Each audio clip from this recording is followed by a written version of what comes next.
Make this video for a friend of mine.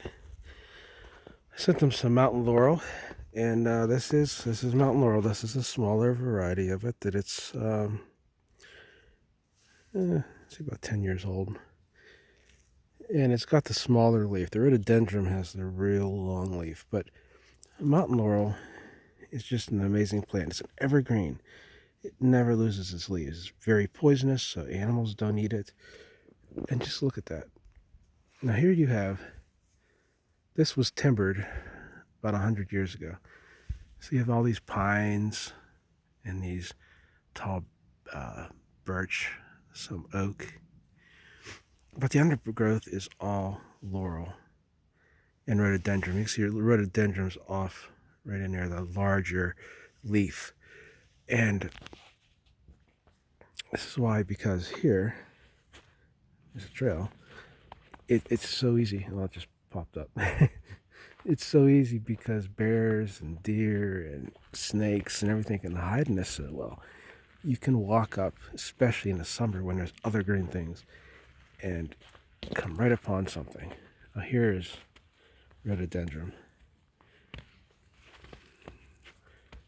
See what these plants just bend down so far. They're beautiful. And they're, at least, I'm not very tall, I'll admit that.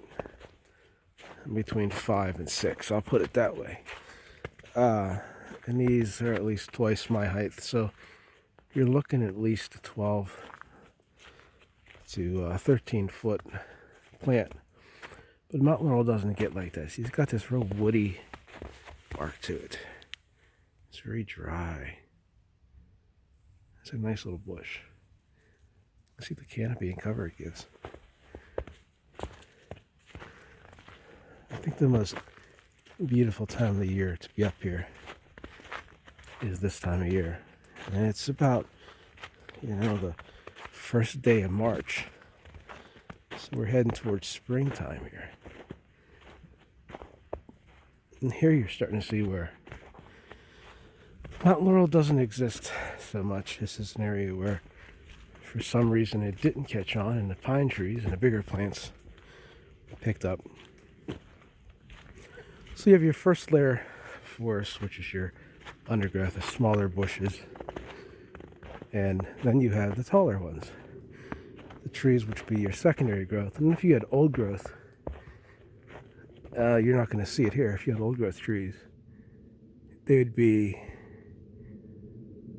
up to 100 feet taller than that. Some old growth pine get to be up to 200 feet tall, some of the biggest, I believe. And in the forest, it's dark during the day.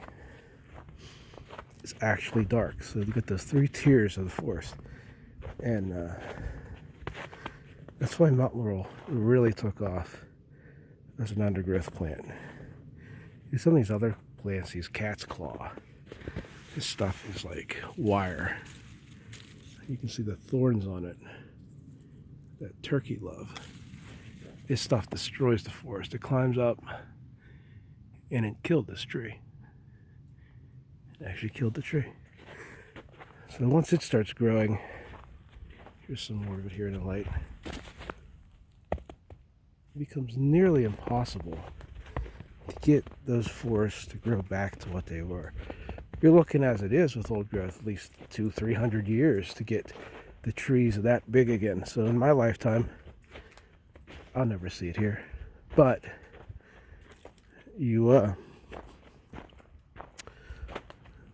once you get that third layer and it's darker, the mountain laurel really flourishes, because all the other trees, other plants that are deciduous, can't really get the light they need. But this broadleaf evergreen that's in a similar family to the rhododendron does. And it's got that amazing adaptation to never lose its leaves, hold on to it all. Just beautiful. This little pine tree is bending low, my brother. You need to shake off some of that snow. Stand up tall. Take pride in yourself, young man. Be a tree we can all be proud of.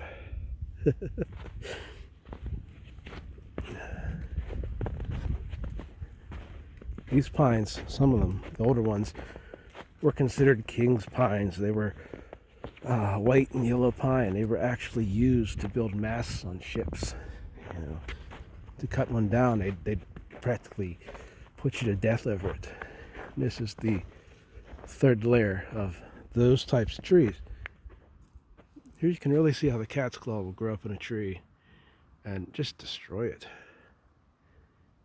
Tear it apart. It gets up in there and it gets like wired and actually pulls the tree back down to the ground. And I believe there's a parasitic quality to it. So the value of a plant like rhododendron or mountain laurel, like this little friend of mine here, this happy little tree, as Bob Ross would say, is that it provides a middle area at the base of the forest where it blocks off the light for those plants that are parasitic and destructive, and it lets the other trees get up through the base of it. Now you're going to be getting to an area here where there is no mountain laurel, and it's all you're going to see is this cat's claw, and it's everywhere. Here, look at this. Totally open. Nothing for ground cover. You got this cat's claw everywhere. It's all you see is brambles. Nothing eats it. Turkey do, but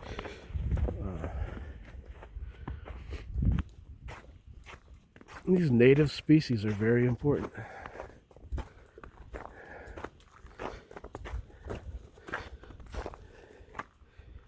Nice little stream coming down off the mountain. Pretty nice.